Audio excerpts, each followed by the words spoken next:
Thank you, Kazuo, and it's great to see so many people here today interested in the impact of Japanese investment in Kentucky. Just briefly, and I also want to very much thank our partners in this effort, the Consulate General of Nashville, the World Affairs Council of America, the World Affairs Council of Kentucky and Southeast Indiana, Japan-America Society of Kentucky, and World Trade Center Kentucky. Thank you all very much for helping us set up this wonderful event. Just very briefly, a word about Sasakawa USA. We are a U.S. nonprofit dedicated to promoting a strong U.S. Japan relationship. And one way we do that is through educational activities like this. But if you're interested, I encourage you to please do look at our website. We also have a very active Facebook and Twitter account. So if you'd like to follow our activities, please friend us on Facebook or follow us on Twitter, and you can see the sorts of things we're doing. Today, I'm excited about today's event, which is really focusing on the impact of Japanese investment in Kentucky. And many people look at the figures related to job creation, and that's obviously very important. I think nationwide, about 400,000 Americans are working in Japanese companies, which is wonderful. But really, if you really want to understand the impact of Japanese investment, it's important to look beyond the employment numbers. Talking to a lot of Japanese companies who've come to the United States, they're making a long-term commitment. They see the United States as a good place to invest. They think they can do business here, make some money. But one of the challenges they face is they want to hire more Americans who have the right skills and the skills they need. And they recognize they can't just be passive in that effort, but they actually need to partner with other American businesses, with the educational community, with state and local governments to make sure that we, the Americans, are creating the right kinds of young people coming out of schools who have the skills that can be then used by, people can be hired by Japanese companies. So I'm really interested today in learning more about that collaboration between state and local governments, educational institutions, and Japanese business to see how they're working together to help with the development of the right kind of a workforce. Now I'd like to briefly introduce Consul General Hiroyuki Kobayashi, who's come from Nashville today. The Consul General has been in the Japanese Foreign Ministry since 1983, and he has had several assignments in the past in the United States. He's no stranger to the region. He worked in Washington, D.C., and I was very interested in talking with him. He was in charge of promoting U.S. Japan collaboration in the area of science and technology when he was at the embassy. And that's a whole other subject, and I hope you invite him back to talk about that, because it really is amazing, actually, to consider how the United States and Japan were each science and technology powerhouses, but we work together a lot in areas like space, nuclear power, medicine, basic research, physics. So maybe someday you can invite him back and hear more about our bilateral collaboration in science and technology, but that's not today's discussion. I also want to mention that the Consul General was, when he came in the Foreign Ministry, he was a student at University of Indiana studying Mongolian language. So in addition to English, he's a Mongolian speaker. If anyone here speaks Mongolian, you can test him out and see how good his Mongolian is. But anyway, we're delighted to have him here, and Consul General Kobayashi, if you could come up and say a few words as well. Let's give him a round of applause.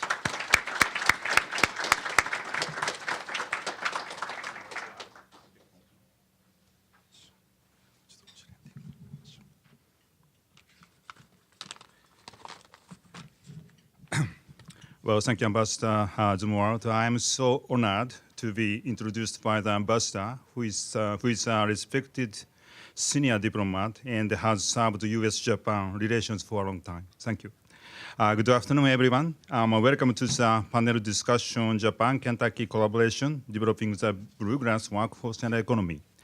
The Consulate General of Japan in Nashville is very glad to join our fellow organizations as co-sponsors of this event. Time really flies. More than 9 months have passed since I assumed my current post as Consul General of Japan on May 20th of last year. During this time, I have made business trips to 25 cities in the 5 states that our office covers: Arkansas, Kentucky, Louisiana, Mississippi, and Tennessee. Although long-distance car trips make me exhausted and affect my back, I have enjoyed learning new things and collecting wonderful memories during my trips.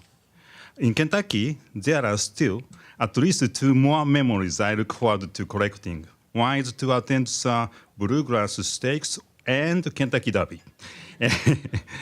Sometimes there are some things that I missed last year. The second is to eat Kentucky Fried Chicken at the Harland Sanders Cafe in Corbin. In addition, if I happen to win big money betting on a horse at the Bluegrass Stakes or Kentucky Derby, that would certainly be a most unforgettable memory in my life. For your reference, I also previously had an opportunity to visit the Jim Beam bottling plant.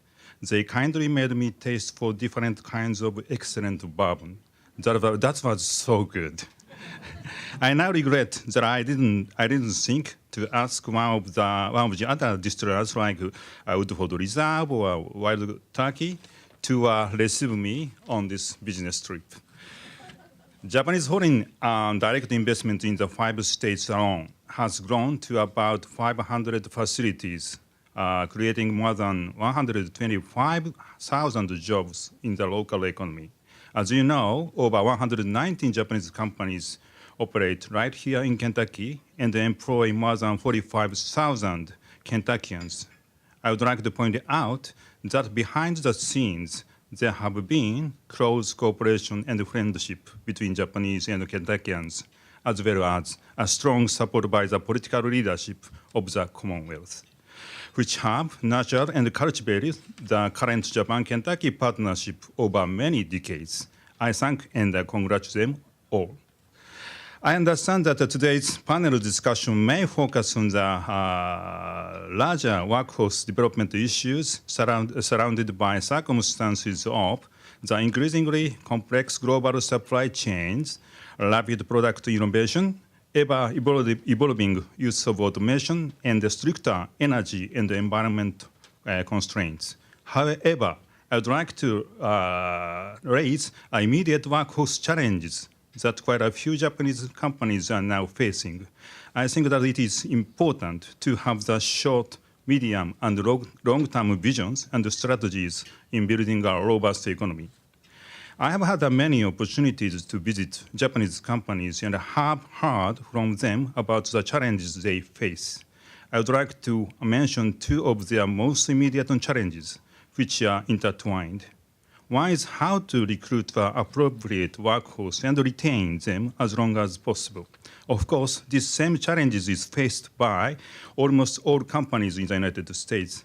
According to one of the Japanese companies in Kentucky, mathematically speaking, more than 100% of the total number of their employees changed jobs in 1 year. Employees certainly have the freedom to change jobs, but such frequent changes will not be good for the stable performance of any business. And such frequent job changes could eventually impact negatively the overall economic performance of the state and the United States as a whole. Another is the adaptability of the workforce to Japanese or foreign corporate cultures. Japanese and foreign companies have their own unique corporate cultures, different from their U.S. counterparts.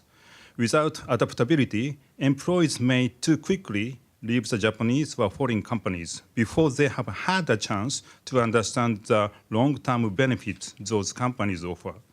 As I have never been in a private sector management position, I cannot give any useful advice about how to respond to these immediate challenges. However, my most recent prior posting was as Chief Coordinator for Personnel Affairs in the Ministry of Foreign Affairs in Tokyo, where I was in charge of replacement, capacity building, and the promotion of 1/3 of Japan's 6,000 diplomats.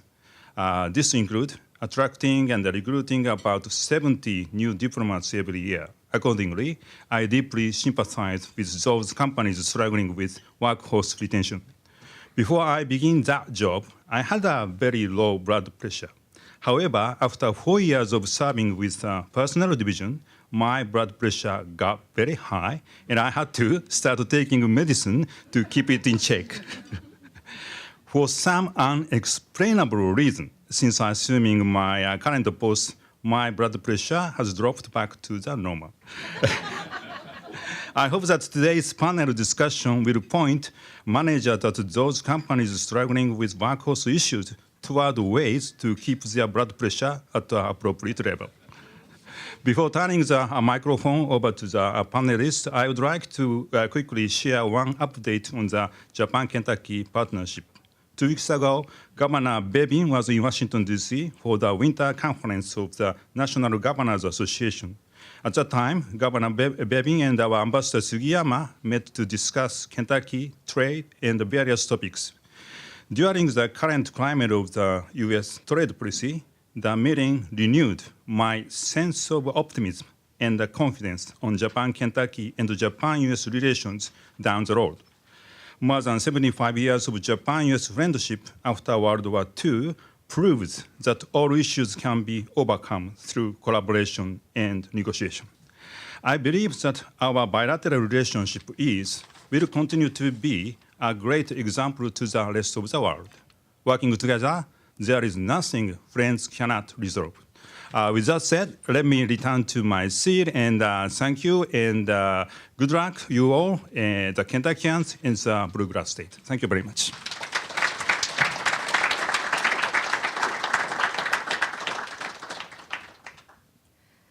Thank you, Consul General. We'll now invite the speakers of our featured discussion to the stage. If you wouldn't mind stepping up to the stage.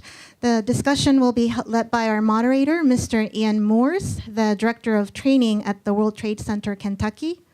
Joining the conversation are 3 other speakers. Mr. Isamu Wakamatsu, Executive Director for Research and Information Services at the Japan External Trade Organization in New York. Ms. Beth Davison, Executive Director of the Kentucky Chamber Foundation's Workforce Center, and Mr. Cassidy Kokenauer, Manager of the Regional Engineering and Skill Training Center at Hitachi Automotive System Americas. Please refer to the handouts for detailed biographies of these speakers. There is also a presentation material from JETRO New York that is at the center of your table. If you do not mind passing it around, we'd appreciate it. Please now turn to the stage for our featured discussion. Ian. Thank you. Should be working, right? You all can hear me? Excellent. Thank you for coming today. Thank you for making the time. And thank you for competing with the basketball tournament we've got going on. But you're here because you care about this issue, and this issue is important to you, and workforce is a very important issue to the state of Kentucky. And we certainly applaud our governor and our current leadership under Secretary Ramsey in the Cabinet for Workforce and Education. Is the Education and Workforce Development Cabinet, which has changed recently, but certainly applaud them for the efforts and what they're doing to try to help our Kentucky companies, and especially our Japanese friends, meet their workforce needs. So we're going to address some key questions today. We are, yes, going to focus on future investment in Kentucky as it relates to workforce development, how Japanese companies can work with the local authorities, including our educators and other partners to help them, especially economic development, to help them develop the necessary workforce that they need, with a particular focus on some Japanese companies that have been successful that are here. So we have our friends from Hitachi here to talk about some of that. I'm going to first turn it over to Isamu Wakamatsu. Yes, sir. He's with the Japanese External Trade Organization out of New York. They've done a recent survey looking at looking at the Japanese investment and identifying several sectors for growth, as well as some of the issues, and workforce is a big issue, and that's why we're here. So I'm going to ask you what areas, industries have the potential for Japanese overseas economic expansion based on the survey that you've put together. And everyone should have a copy of the survey at your table. Okay. Okay. So good afternoon, everyone, and distinguished guests. So I'm very honored to be here today. And so my name is Wakamatsu, and JETRO New York. So JETRO is an official investment and trade promotion agency of Japanese government, and I'm in charge of the research and supporting the Japanese company to come to America. And thank you for Sasakawa and supporting organization to give me this very important opportunity. So, so before just briefly introduce our survey, I'd like to introduce overall picture of Japanese FDI to abroad. So if you have materials, I just distributed. Slide 2 is the statistics of Japanese outward FDI. So you can see that the Japanese outward FDI is growing so rapidly in last decades. So around more than 3 or 4 times in 1 decade. So Japanese companies have a corporate profit is high, and now they are looking for a lot of business opportunity for outside. And USA is one of the major destination for Japanese company. Of course, China, ASEAN, Asia is the major investment place, but USA also very important destination. And actually, we have survey in America, but also we have annual survey in Japan. So we, and actually last night just released the newest annual survey. So we conducting the survey for around 10,000 Japanese company in Japan about the overseas business. And so outlook is very, very good, very positive. And Japanese companies are more positive to overseas business, and especially the Americans are also very important destination. And if I mention the industry, like chemical and machinery, medical, pharmaceutical, food and beverage, these industries are especially very positive to doing business in abroad, especially in America. And so let me just introduce briefly the point of the survey, just completing here in America. And so actually, we surveyed more than 700 Japanese manufacturing companies responding last autumn. And so firstly, here in America, Japanese companies are very positive for outlook for business here. And 75% of the response said they were profitable for 7 consecutive years. And over 50, more than 50% said they have an expansion plan in the next year and 2 years. And in regarding the workforce, over the 40% said they have increased their local employees in the past 1 year, and they also they have a plan to increase their workforce in next years. And however, we should also be aware that there is also that they see challenges, which I want to share with you. So in the handout, page 7, slide 7 is one challenges the Japanese company are facing. And so the top 3 challenges are all related to workforce. So firstly is the recruiting workers. This includes the workers and engineering also, and also increase the labor cost and retention of workers. All are related to the workforce. And after that, of course, tariff is also the kind of the issue now, but more than tariff, workforce is more serious problem for Japanese companies. Yeah, so these are the main findings our survey. So thank you for listening. And are you, Isamu, as I looked at this, you have, there's several areas, you mentioned them, the expansion plans were chemical and petroleum products, 78.1%, food and agricultural products, 72.2%, and then non-ferrous metals, 71.4%. Good. There's still a good bit of agriculture in Kentucky. and in those kinds of, how do you see Kentucky connecting on that front? And certainly its expansion, because workforce is going to tie into that. So, so there is a lot of Japanese company here. I want to expand their business. Yes. But yeah, I just met some Japanese company last January, and they said they want to expand, but they cannot find workers. Okay. Yeah, to fill. So they're hinged on the workforce issue and recruiting those employers. It's 69% of them said they have trouble recruiting regular workers and engineers. Yes, that's right. 65.6% say it's labor costs, including salaries and bonuses.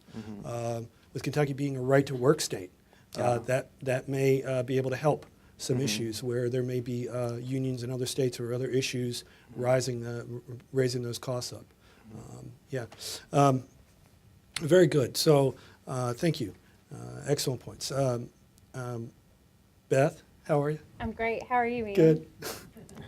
Beth and I have known each other. Beth is director of the Workforce Chamber Center for the Kentucky Chamber of Commerce. And Beth and I have known each other now, I'd say going on a year. And Beth, you hear that in some of those sectors and you hear the workforce issue. What are you doing at the Workforce Chamber Center to address some of these issues that folks here in the room may not be aware of? Well, thank you, Ian, and thank you so much for having the Kentucky Chamber of Commerce here today. We're very honored to be a part of this event. The Workforce Center is new. Ian says we've only been working together for about a year because the Workforce Center was just formed 2 years ago.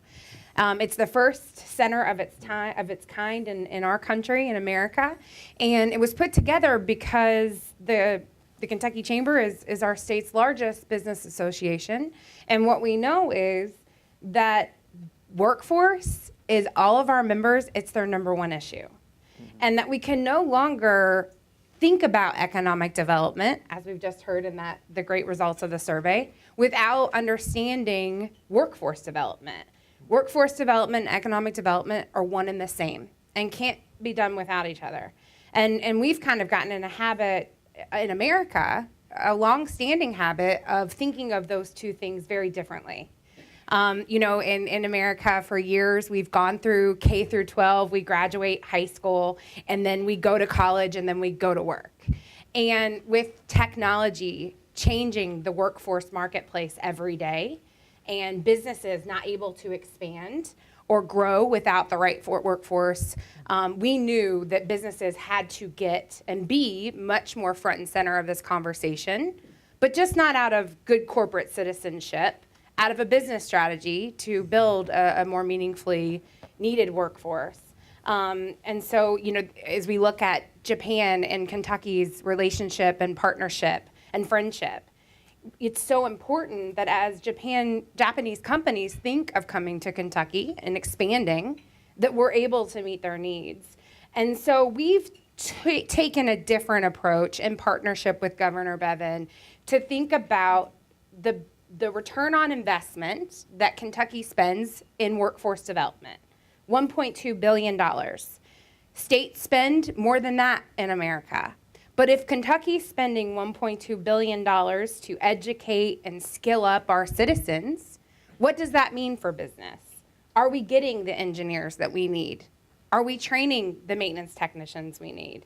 And so we are convening, we have a board of directors that I report to that have been really driving this work. Toyota helps lead that board. Kim Minke, Michael Rodenberg of Murakami is also really leading the charge with us. And we're using a system called the Talent Pipeline Management System.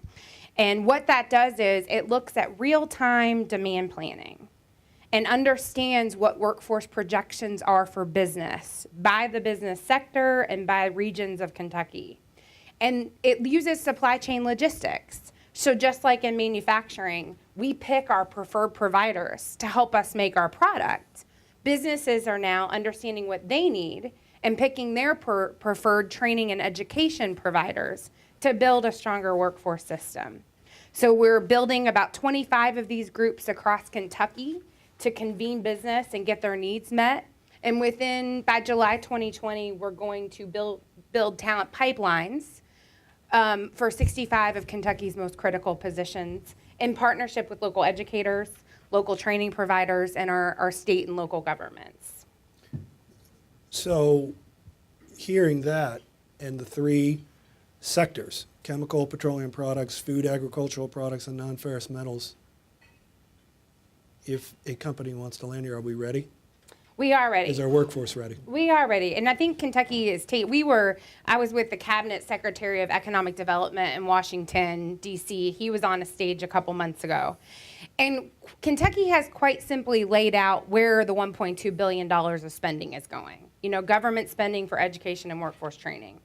For a state to even do that is pretty monumental, because we don't really understand what money we put into our education and workforce system. And the bigger part of that is we don't understand the return on investment. So how many citizens are we training? Are they working? Are they meaningfully engaged in those in-demand jobs that we need so badly in Kentucky? And we're the only state in America that is convening businesses to really understand their demand and then tap into that $1.2 billion to build a workforce talent pool that they need. So I would say, you know, Kentucky's rising ahead, and certainly aggressively in the last 2 years, to not just educate citizens, but to educate them in the ways that our businesses really need, with that focus on work and meaningful employment. Excellent, excellent. Cassie Conacher is here, manager from Hitachi. And so you hear this, what do you think are the strengths of Kentucky's workforce from Hitachi's standpoint? Okay, so first of all, thank you all for the opportunity. I appreciate the place here for Hitachi Automotive Systems to sit. We currently have about 3 manufacturing sites in the state of Kentucky, one which is in Harrodsburg, 2 in Berea, and we employ in this state alone 2,000 people. So we do have a pretty big impact on the local economy, and obviously we do have opinions as well. So, but in regard to our current workforce, I would say it's the diversity at this point in time. We currently still have a lot of the baby boomer generation still employed. So we've got individuals that didn't have access to a personal PC until maybe adulthood. And we've also got some young workers that have had one in their hand since early preteen. So we've got a very diverse workforce right now. The problem that we're going to encounter is that the market is changing drastically, especially in the automotive sector as well. So we've got a lot of areas where we have to identify. Obviously, we've got some experience that are about ready to retire and leave the company and other manufacturers. And this is not just Kentucky alone. We have a manufacturing site in Monroe, Georgia as well. We employ about 800 people there, and they probably have as many, if not more, issues than we do with retention and recruiting, specifically because it's the Atlanta area. Obviously, there's a lot more competition than we experience in this area. How are you retaining employees here in Kentucky? Do you see that as? So we could always improve. We're working. We have several strategies right now where we're working to do that very thing. What we're really focused on is identifying a clear career pathway for our individuals. We have a lot of people that come into the company, and we want to make sure that they're able to see where they could be with that company in 5 to 10 years. And I think that goes all the way back to our students in high school at this point. They need to have a clear and definite path on how to get to different levels. For years, manufacturing as well as technical education has kind of had a black eye. And we're trying to remove that stigma. And I think we're slowly transitioning away from that and starting to see some of that be removed. I think you mentioned earlier, Beth, it's not your grandfather's manufacturing company anymore. It's not, we're not pulling all the chocolates off the line, shoving them in our mouth just to keep it from running over in the floor, but that's kind of the opinion that I think the general public has.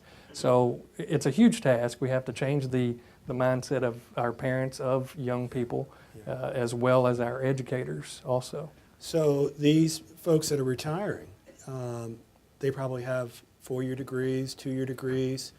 What sorts of things are you doing to connect to the community colleges and the universities to replace those folks in engineering? And we talked briefly at lunch about some of Right, that.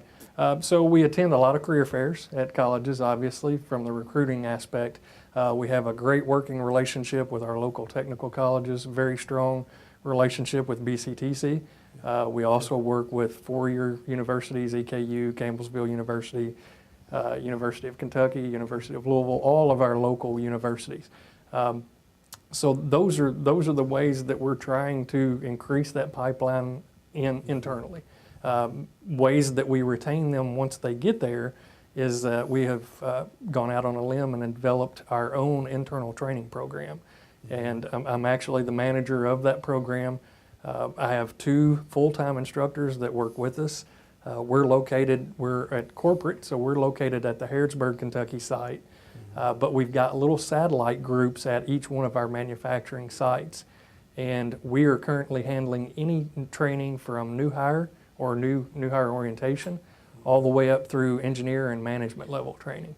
So we're trying to make sure that we're sustaining those skills once these individuals come in the door. We're constantly challenging them.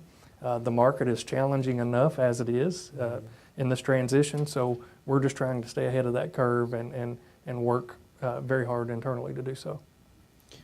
Beth, how can Talent Pipeline Management, how can the Workforce Chamber be a partner in what Hitachi's doing and other companies?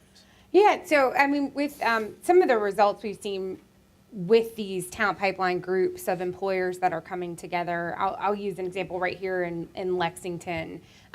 We have construction leaders, so competitors, business competitors that fight for the same contracts that are now sitting down at a table and working on strategies to build Kentucky's workforce to be much stronger.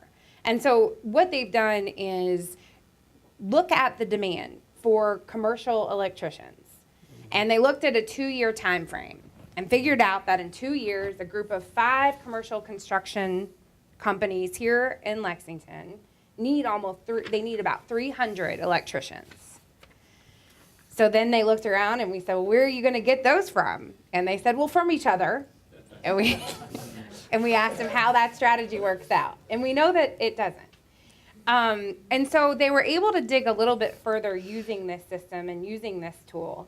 And what they found is they get their best electricians, their highest performing electricians, right from high school. 50% of their most highest performing talent comes right out of high schools. We took it even further and said, well, which high schools are performing the best for you in this region? And they got to pick their top 3 high schools that were doing very well at forming that pipeline of electricians. And now these competitors, this group of commercial electricians, are pilot testing with one high school to build up that pipeline, to change the perceptions of what careers are in construction, and engage students to go into an electrician pathway. And we're seeing the same thing in manufacturing across our state. Down in southwestern Kentucky on the border of Tennessee, manufacturing is a huge economic driver for the region. And they're one of their greatest needs through this same process. We found that they need electricians. They're bleeding out, and they need them badly. So we were able to do some of the same mapping. They need hundreds of electricians, a pipeline to get them from. And what we identified is there is not an engineering school that is based on the needs of manufacturers in a 60-mile radius, even though this is an electrician or manufacturing hotbed of Kentucky. And so we're able to stand together as businesses and drive workforce development based on what these businesses need. So we're building these up all across the state. We've got 12 of these groups. Manufacturing is a big focus in these initiatives all across Kentucky.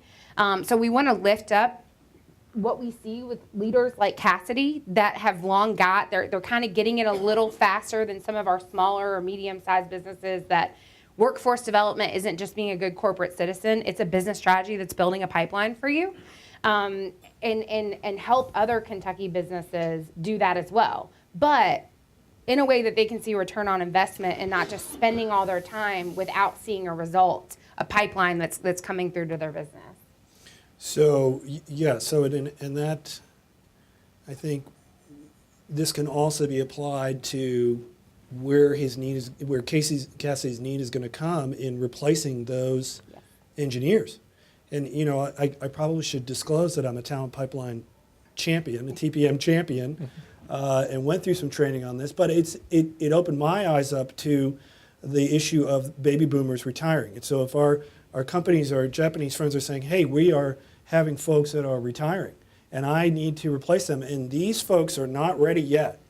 They're not ready yet for that position. How can you come in as a partner and help Cassidy and other companies using that TPM process? Yeah, I think, and I'm really proud to be joined here today by my colleagues Taylor Boykin, Harper Smith, and Sarah Tracy, who are leading some of this effort for us. So if you want to engage with them afterwards, please let them know that you want to get involved. There is no cost as a business to do this. This is, again, a partnership between the Kentucky Chamber of Commerce and our governor and his team to build this on behalf of business. So there are so many ways that you can get involved. It sounds like a sales pitch, but it's not. It's just a way to do your demand planning and make sure all the workforce resources in Kentucky are actually being channeled in a way that you need as a business leader for your workforce. Yeah, and the process really digs into position descriptions and understanding how employers recruit. You know, the old school, you know, I'm a former director of career services. You know, so many employers would come and say, oh, we came to campus and we didn't meet the people we wanted to meet. And I'm like, have you ever talked to the departments? Have you ever gone and picked up the phone and called the engineering department and asked them? So how are you working with the universities? You know, you go to campus, you're not just showing up and setting up a booth. You have other relationships. How are you fostering that to make sure that you're getting the attention of these graduates that have the degrees that you need and are there and are ready and are eager and frankly don't want to leave Kentucky? They love it. They want to stay here. I'm not from here and I love it. I've been here since 2008. I think it's a great place to live and work. I'm very passionate about this state.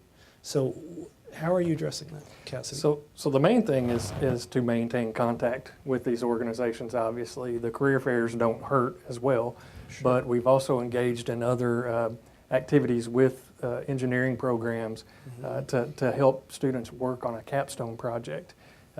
We have several talented individuals in our company who build, their consistent job is to build machines that manufacture our products. So these individuals are direct from the mechanical and electrical engineering fields.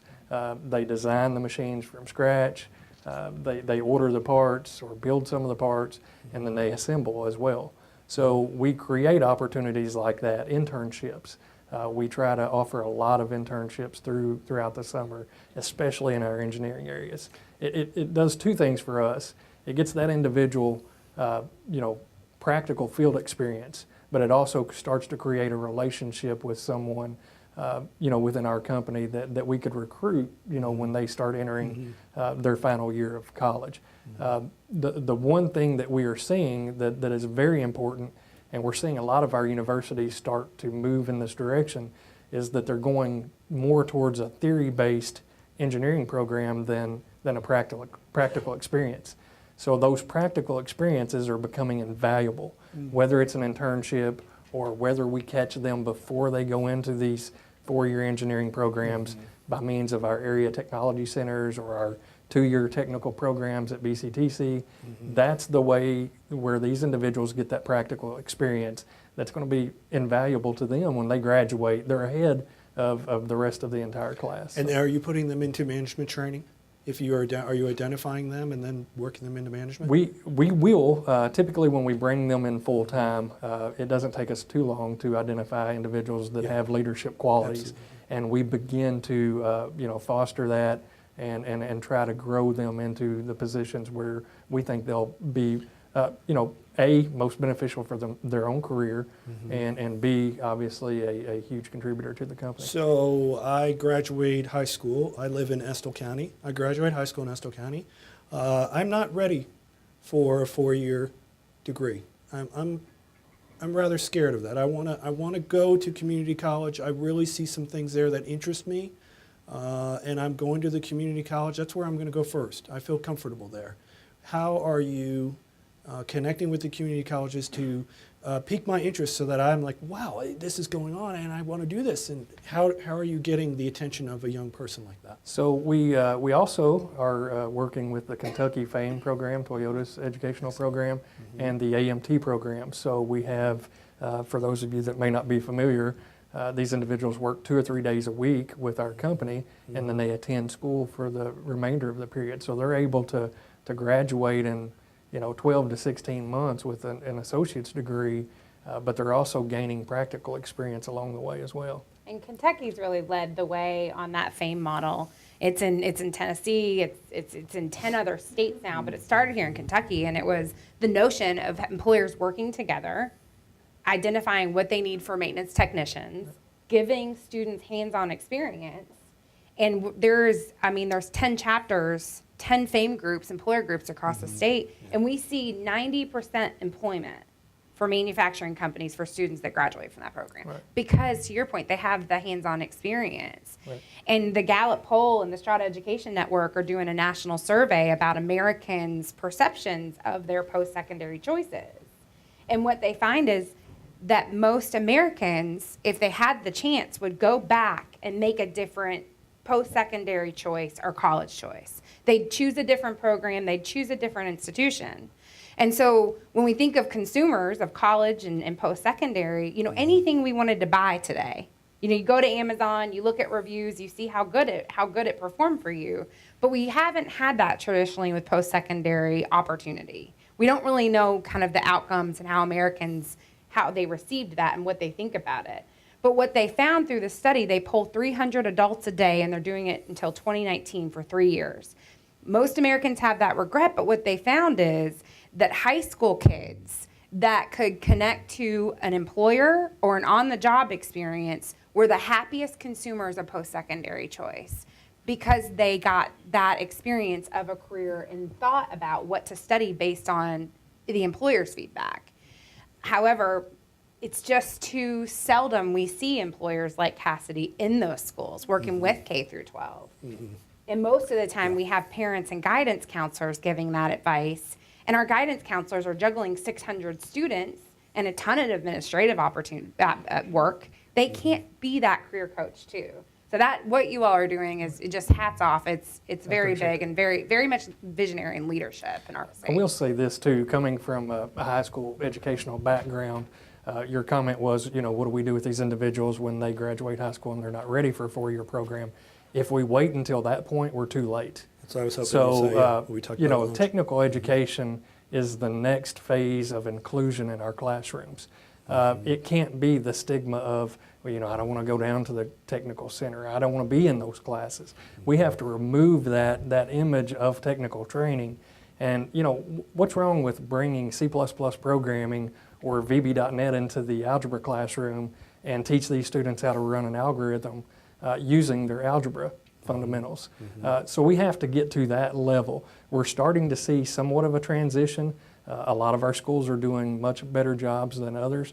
But what we have to do too is we have to make sure that the funding and the opportunity is available for these schools to do that, because our main industries are agriculture, medical, and manufacturing. If we don't cater to those 3 industries, then we're only pushing our students out of the state. Yeah, and in Beth, it mentioned Amazon, and so I think it's a good segue to think about the role of artificial intelligence. I think about my 2 girls. They're 10 and 5. My 10-year-old is all over Fortnite on the Xbox One. She's winning tournaments, and of course we sit there with her and watch her do this stuff and pay attention to what's going on because but my 5-year-old, she knows how to work the Roku TV like nobody's business and knows how to do things. So that generation is going to come up, and robotics comes more into play. This may be a question for both you and Beth. I'd like to hear from Cassidy first. What is that threatening? Is AI a threat? Is this automation? Where does that come in? Or are you seeing it? I see it as an opportunity. I see it as an opportunity to be able to train a whole group of kids that we're now raising as coders to be able to repair those robots and to be able to work on those. So am I off base?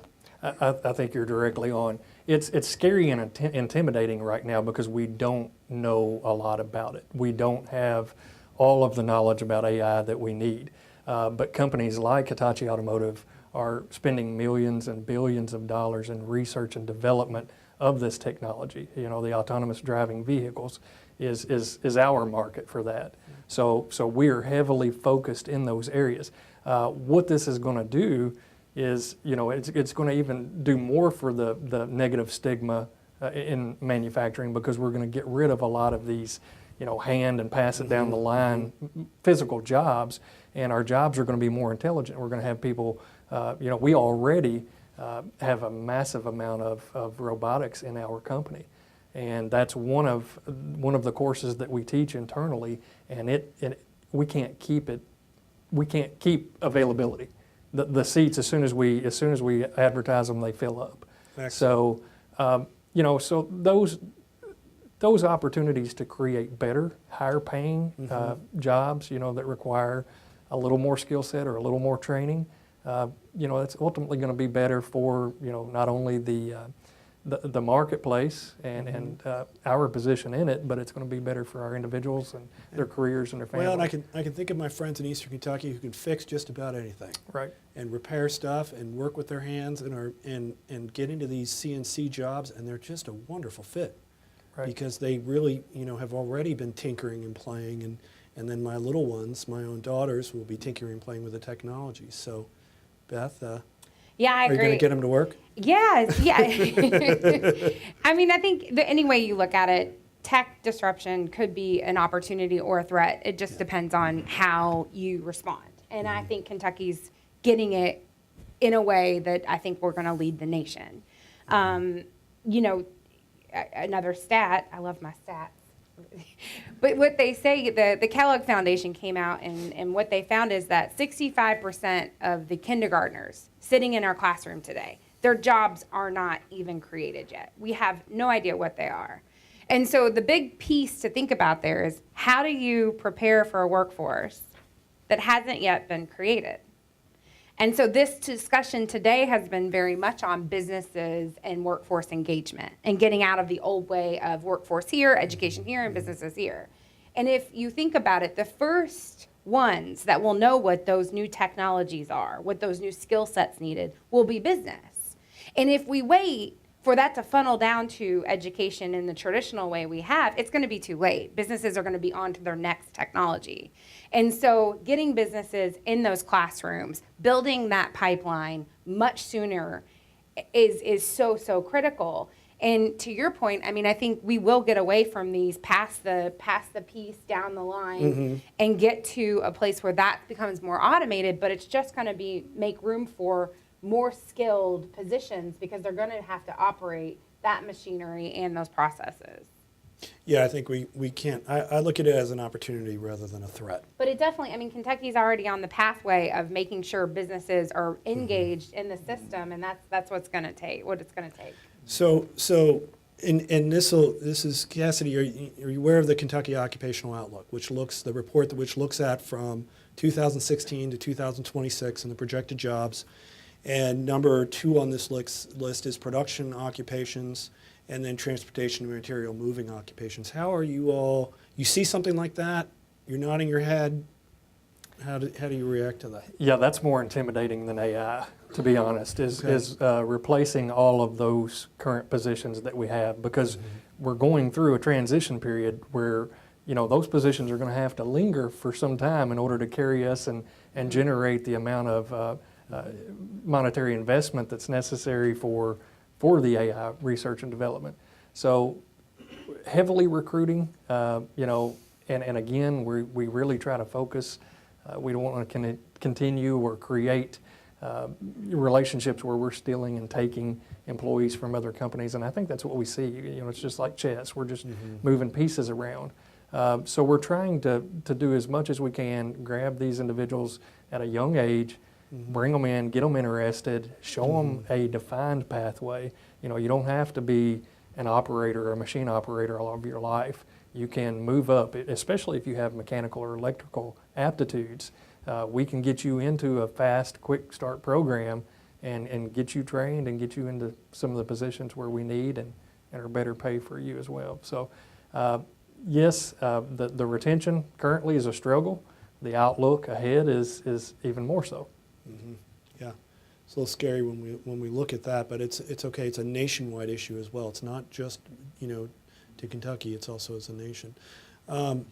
Beth, how are you all when you're I heard something in what Cassidy said. How are you all addressing sort of these competitive issues that come up where a company might say, well, we don't want to work with them. They're going to steal all my people, or I don't want to share necessarily what we're doing because that's proprietary. That's unique to our company. This is our culture. So, what ways how I know the answer, so. Yeah. Well, I mean, to your point that this isn't just a Kentucky problem, it's a nationwide problem. Nationally, 40% of American businesses can't develop a new product or service because they don't have a workforce. Right. So it's just the changing needs, and there's so many elements to workforce. So it's getting into the K through 12 system. It's how you think about retaining the workers you have, because we still have the pickers and packers that are painful for employers right now. And so there's ways to tap into different elements of the workforce, whether it's K through 12, whether it's how we welcome those that have served their time in prison and have come out and are looking to have that second chance, whether it's workforce participation in Kentucky, which tends to be a bit low. It's not enough in our state to look at unemployment because that's just not the full picture. The fact of the matter is we have about 165,000 Kentuckians that could get to work tomorrow, that are able-bodied, that are able to work. And so what we're really doing at the Chamber is working to understand those populations and how you can help them enter into the workforce, into some of these lower skill opportunities if they don't have those skills, and then build up. Excellent. And I believe both of you can address this. Isamu and I talked yesterday about this, came to my office, and I think of Corbin, Kentucky.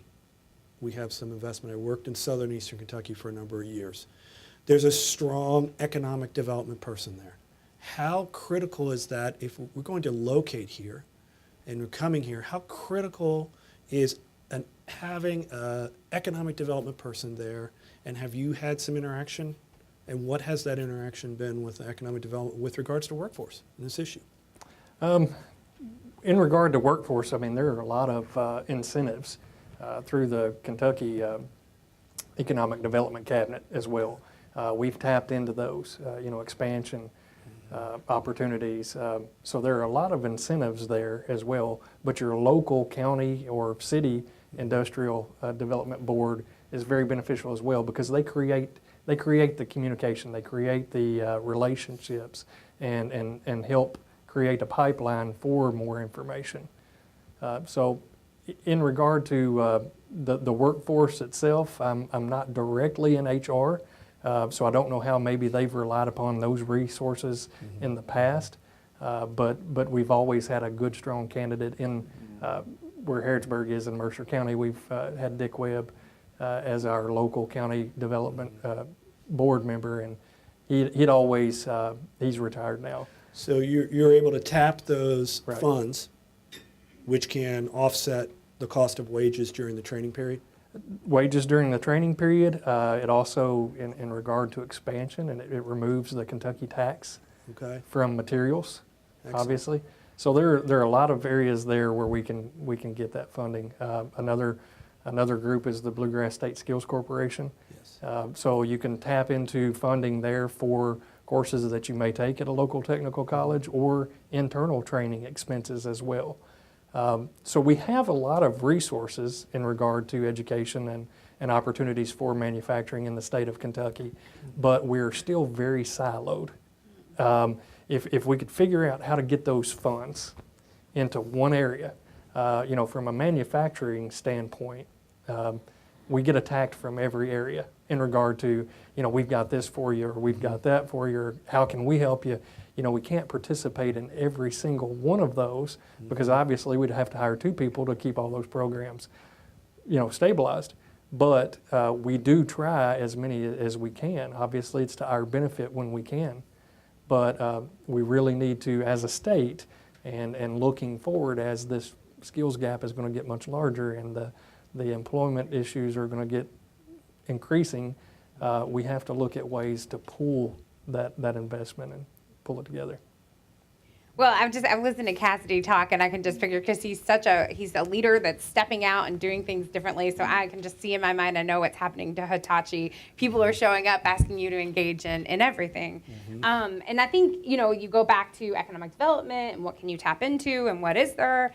And it's so interesting because, 10 years ago, when a company was thinking about Kentucky, the number one thing they'd ask about is, well, what's your tax incentives and what sites are available? And that's not any longer the case. It's back to workforce is in one of those top 3 questions. What is your available workforce? And in Kentucky, we've got, new businesses like flying over us like hawks because we have some available and skilled workforce. And we're very intentional about how we create a workforce that meets the needs of business. But we've been on this track for the last couple years. And I think one thing we've done recently, well, let me back up a little bit. I see Elizabeth Bishop here from the Economic Development Cabinet. So if you want any access to those tax resources and the training dollars, she is your girl. So contact Elizabeth. Stay after the hour and talk to her. But I think you're now got a We line. also have friends Yes. from Kentucky Community Technical College Yes, as well. I see them in the room as Yes. well. But I think, every governor we have, they create a workforce plan, right? So which is good. So they come up with their new workforce plan. This is going to be the plan. And I think what happened recently, our governor went one step further. So he didn't just put a plan on paper. He has now convened a governing body to make sure that plan is performing for business. And that's a different take than we've seen traditionally. It's been much more about our citizens and making sure we're skilling up our citizens. We're still doing that, but we're doing it with the end in mind that they meet the needs of business.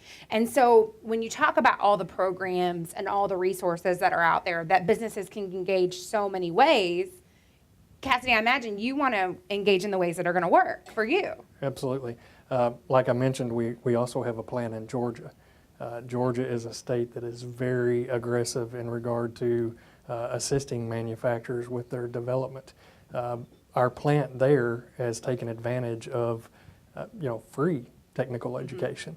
So we've got to look for every opportunity that we can as a state. And this is not necessarily me speaking as a manufacturer now, but it's also a citizen of this state of Kentucky. Of the state, yeah. So, I want to see more business opportunities come to our state and grow our state.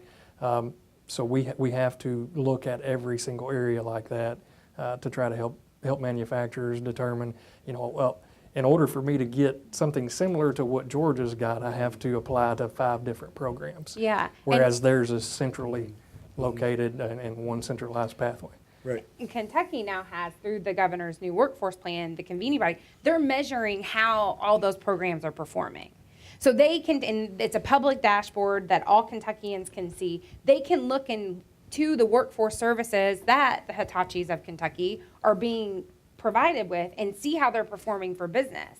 And this is new. This just came out a couple months ago, and no state is that bold to be so transparent in workforce metrics and how we're performing as a state. But it's a way to do continuous improvement and to make sure that what we're offering is being utilized by business, is easy for businesses to access, and that it's performing well for them. So there's a lot out there. We're just convening it now in a way that works for business. Yeah, and I think. Okay. Yeah. So, yeah, I like to add one thing to today's discussion, and as we learned from you yesterday, and so we learned there's a lot of initiatives, a lot of the resources, and so one thing I think need is to involve the more Japanese companies. There's many. Around 200 Japanese companies here, but not a big.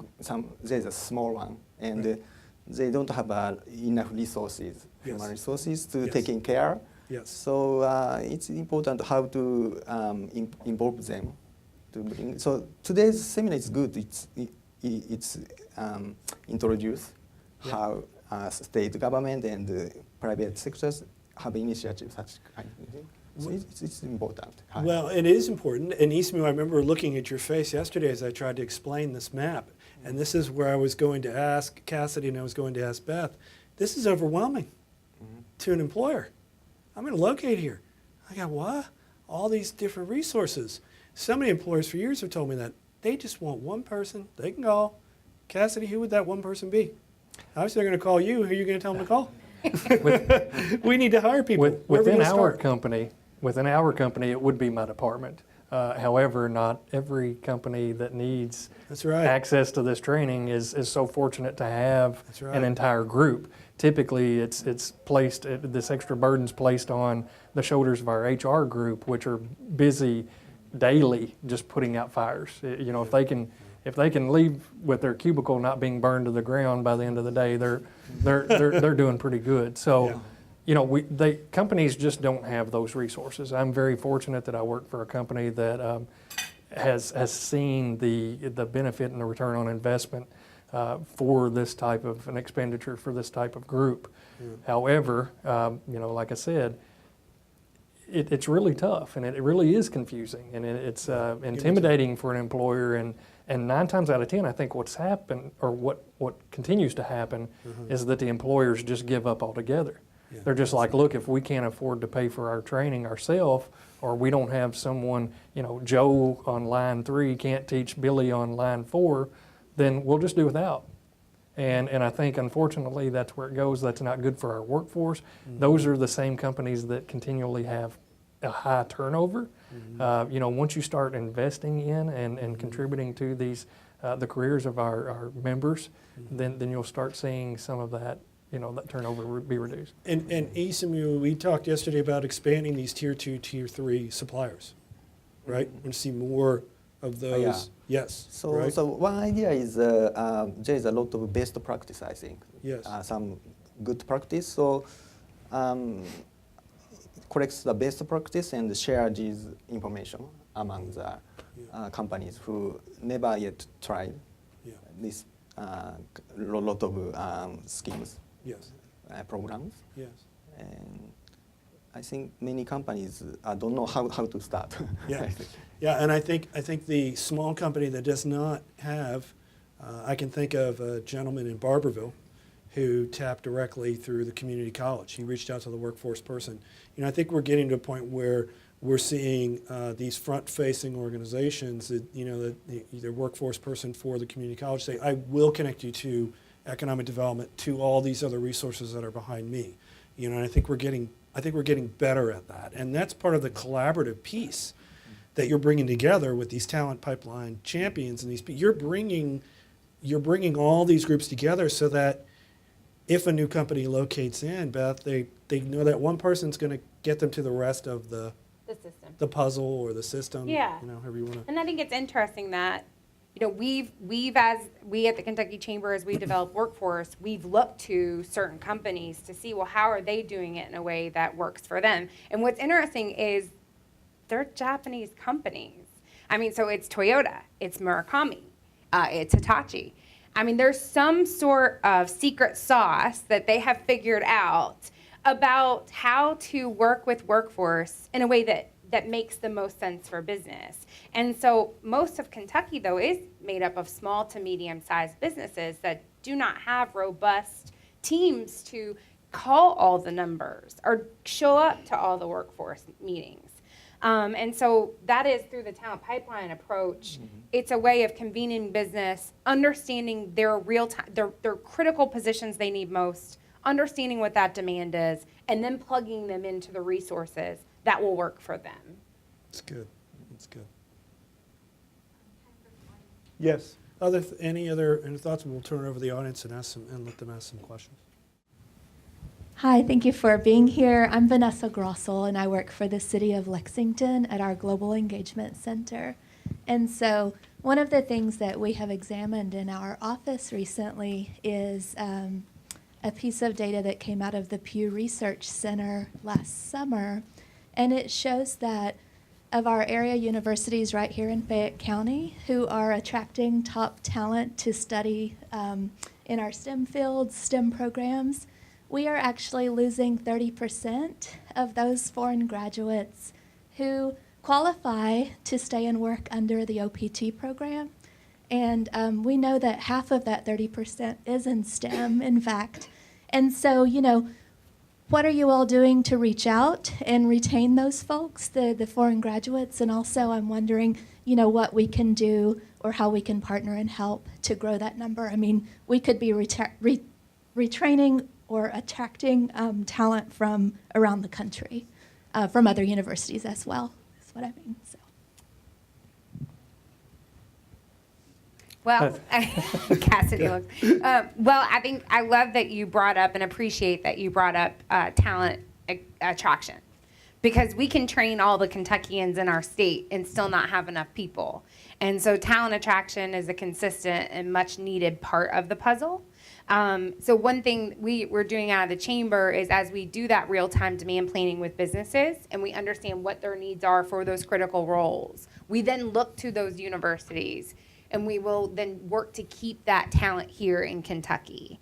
There is cities, Louisville, Kentucky, the local chamber there has a very, very aggressive attraction platform, and they're working with the colleges all across the state that have out-of-state, out-of-country students to keep them here. And they're doing it based on what demand projections are and the skill need. And then they're targeting those graduates that are not just here in Kentucky at our colleges, but within a 500-mile radius of our state. So looking at degree level, field of study, and the position type, so we can keep them here in our state. Thank you. Thanks, good question. Cassidy? Internships primarily is one way that we work with those individuals. That specific group, I don't know that we have a specific targeting strategy. The one thing that I would say overall is brand management for our company. We try to get our name out there. We have a partnership with Penske Racing and the IRL League. You know, that's not for us to create more sales because, you know, automotive manufacturers, those individuals that make those decisions are not worried about our name on an Indy Racing League, but it's to attract more attention from the general public.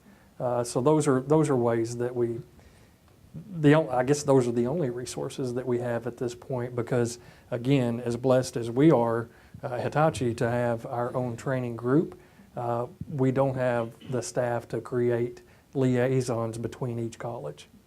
Also, you have my partner in crime, Sarah Tracy, sitting next to you. So if you can tell her where those graduates are, we will go find them and help keep them here.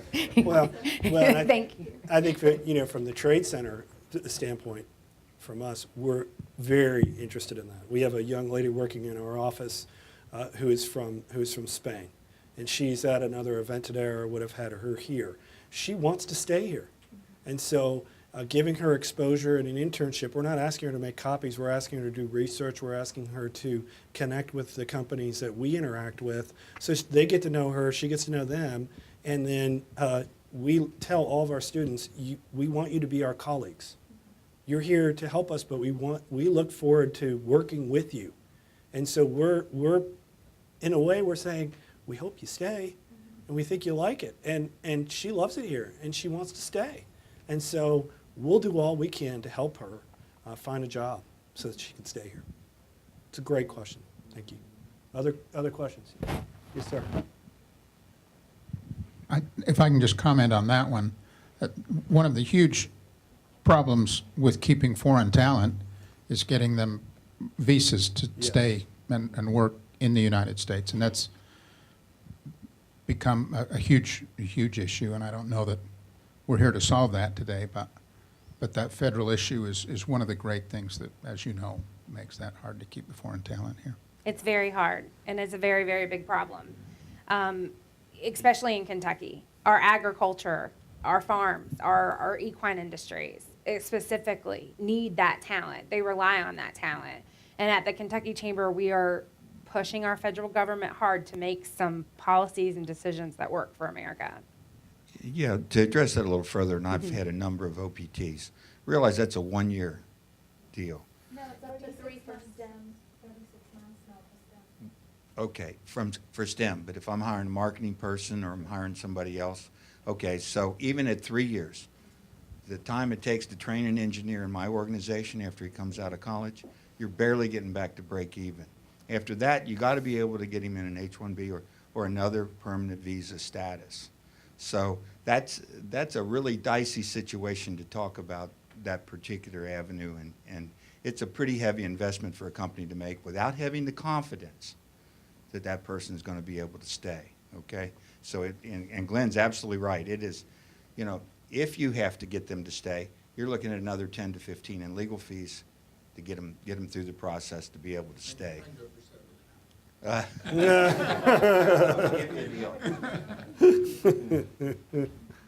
Hi, I'm Ilka Balk with the University of Kentucky. I'm the director of the career development team in the College of Engineering. So I wanted to just say, first of all, Ms. Davison, we would love to host you and show you around and show you the talent that we have. Thank you. And Hitachi has been a partner and has recruited at UK, so we're grateful for that. Sorry, I'm getting all nervous, but Well, I'm a proud University of Kentucky alumni, so I would love to come back on campus anytime. very good. We would love that. And I did want to point out that you had, I think it was you, I don't want to slander, you had mentioned that universities tend to be more theoretical and less practical driven, and or was that Hitachi? No, it was not. I wasn't going to say that. I'm sorry, no. Cassie. It was Cassidy's fault. We actually have been investing heavily in getting our students experience, and like you said, with internships especially. So about 75% of our students graduate with internship or co-op experience, and a whole lot more get research experience. So I just wanted to point that out, and we really are very pushy when it comes to experience because we want them to know what they're getting into when they start working. Well, and I think, I mean, just if I know Cassidy, you probably want to respond too. No, you know, first of all, University of Kentucky's engineering program is stellar. It's excellent. And when we talk about like education and business has a huge responsibility and a huge role to play. You know, you all have been asking us for years, what do you need? What do you need? Come to the table, come to our meetings, come to this. And we haven't had to. And so we've stayed in our business, we've performed our daily operations, and we haven't come to you. And now we're in a workforce crisis where we have a shrinking working population. And the wrong move is to point fingers at educators and workforce training providers, because you all have been trying to get us to the table for years. Come, right? Come. I worked in education for 7 years. I know. I mean, we begged employers to come to the table, and we're always too busy. And now we understand that it's a business strategy to be there. We maintain that it's just got to be done in a way that builds that pipeline for business, not to just show up and have a sandwich and talk about workforce, but to get to work and build a pipeline and see a return on investment for Cassidy's time for showing up to those meetings. So it's kind of a meeting of the mind, but I thank you for the invite. I will love to come back on campus. Sorry. Thank you. I'd be glad to come. And no offense, by the way. So, I just threw you under the bus too. I'm sorry. that's okay. That's quite all right. I'm used to it. No, I think, you know, no college in particular, but I think colleges as a whole across the United States are moving more towards the theory-based, and that's a trend we've kind of seen happening for quite some time. And thankfully, what comes from that is a lot of good research development, but that's one area where we would like to build relationships, you know, some of that research that could benefit our, you know, business. We would like to see it spill out over into our company or into our, you know, right now the autonomous driving and the electric vehicles. That's huge.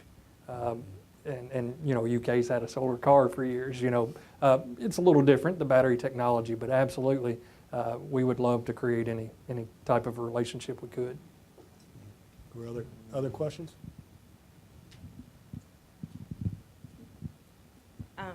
So I'm from KPMG. I'm a tax specialist. So I provide tax consulting services to Japanese inbound companies. And you said that the incentives is not like big question like you get, but I do get a lot of questions regarding incentives. So I think that Kentucky is lacking the R&D credit opportunity. So the Indiana, neighbor state, they have a pretty big incentive for R&D activities. And the federal side, there is a R&D credit so available. So that is good, but Kentucky is, lacking that. So that if Kentucky has that, then that's going to encourage the, R&D activities, that requires engineers. And so U has a, great engineering program, and UK does. So instead of performing R&D activities in Michigan, by automakers, but, if the manufacturers, if they can perform more R&D activities here in Kentucky, I think that's going to benefit. And Kentucky just had a big tax reform too, so maybe like from Kentucky Chamber side, if you can give a pressure to Department of Revenue, then Can I come to Beijing? Sure. Well, I would say that I think that Kentucky is probably the most friendliest to business it's ever been now. And so if there was ever a time to push that through, it'd probably be now. So I'd be happy to put you in touch with our cabinet for economic development to kind of think that through further, and appreciate you bringing that to our attention. So let's connect after. My friend Elizabeth's over here as well. Thank you. Because you are right, R&D is very big. So you talk about areas for Kentucky to grow. It's Yes. not just manufacturing, but advanced manufacturing and how we're doing that research and development in the Commonwealth. And R&D activities in a tax definition is very broad. Like Kaizen activities will qualify, like running the trial parts or that type of thing. It doesn't have to be like a really real R&D. So productivity efficiency or stuff like that, that's going to qualify too. So that is, I think it's happening in all the manufacturing companies. So if they can take the benefit, then I think that's going to, lead the, growth in Kentucky too. So Well, I'd love to learn more. Anytime I hear Tennessee is doing something, I definitely want to hear more about it. so Here you go.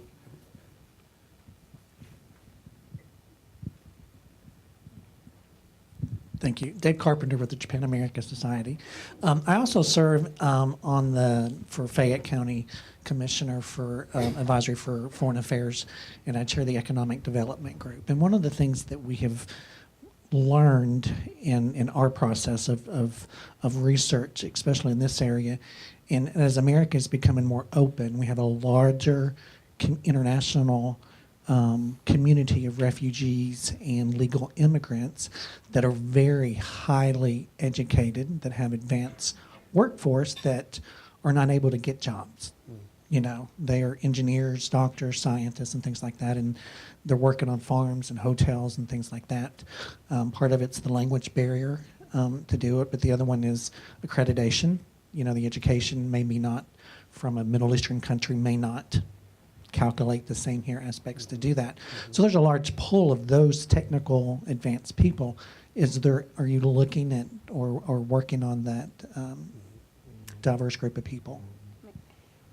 Yes, and I totally agree, David. I was in Louisville about a year ago at an event that it was with refugees, those relocating to the city of Louisville, and was helping do some career advising to a man that was a doctor in his home country, and in our country was just trying to wait tables. And your heart kind of breaks because the brain and ability that is in that person that just wants to try to make some ends meet here, and how we're not tapping into that it's kind of astonishing. And to that point, Louisville, Kentucky is what's known as a welcoming city, a second city, and population in America is shrinking all over our country. The only reason the population is growing in Louisville is because they are welcoming. And they are taking some very innovative and safe strides for business on how you think about that credential, that degree transfer, so that it it can transfer in America, but through our standards. So I'd love to link you up there with some of the work they're doing, because I think they're probably leading the state in it so far, just because of the population that they do have. But it is really important. Isamu, how do we've heard some very good solutions here today. How do we go back to our survey folks and say, hey, come to Kentucky? You going to hit reply all? Yeah. Yeah, so as I mentioned beginning, the Japanese companies are now very positive outlook for Americans market. Yeah. So trying to expand their business. And so they are looking for the location, good location.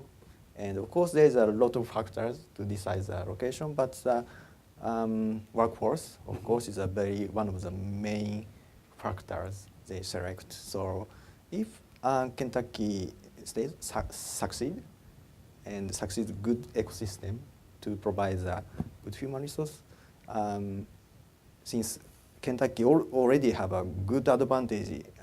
One of is location, you know.